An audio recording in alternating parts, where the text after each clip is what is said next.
L'objectif de ma thèse était d'étudier l'origine des comportements antisociaux, c'est-à-dire des comportements qui enfreignent les règles ou les normes d'une société, comme la violence envers les autres, le vol ou le vandalisme.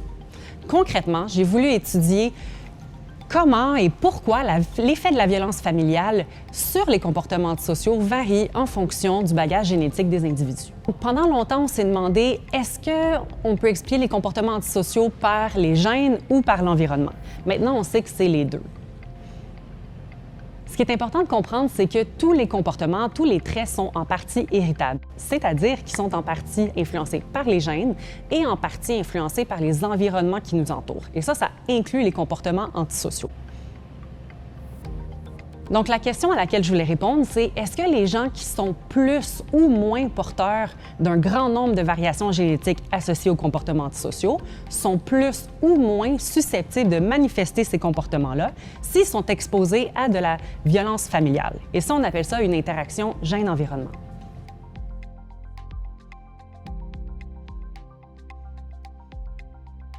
Dans ma thèse, j'ai utilisé un échantillon de 410 participants issus d'une banque de données québécoise qui est nommée l'Étude longitudinale de la maternelle du Québec.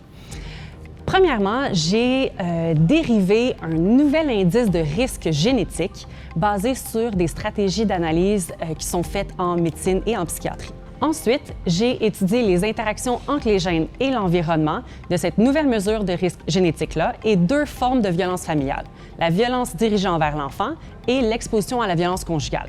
Finalement, j'ai mené ces études-là à 3 périodes développementales, à l'enfance, à l'adolescence et à l'âge adulte.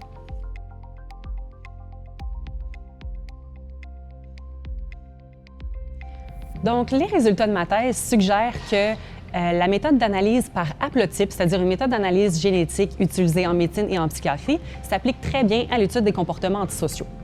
Ensuite, ma thèse suggère que la violence familiale n'a pas un effet uniforme sur tous les individus sur leurs comportements antisociaux.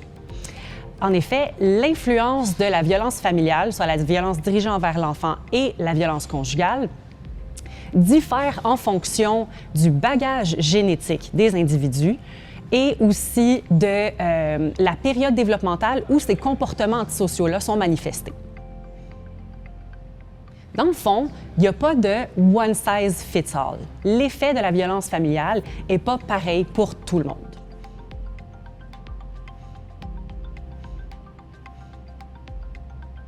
Pourquoi c'est important? Bien, l'objectif ultime des études qui étudient les comportements antisociaux, c'est de mieux prévenir ou mieux intervenir auprès des gens qui manifestent ces comportements-là.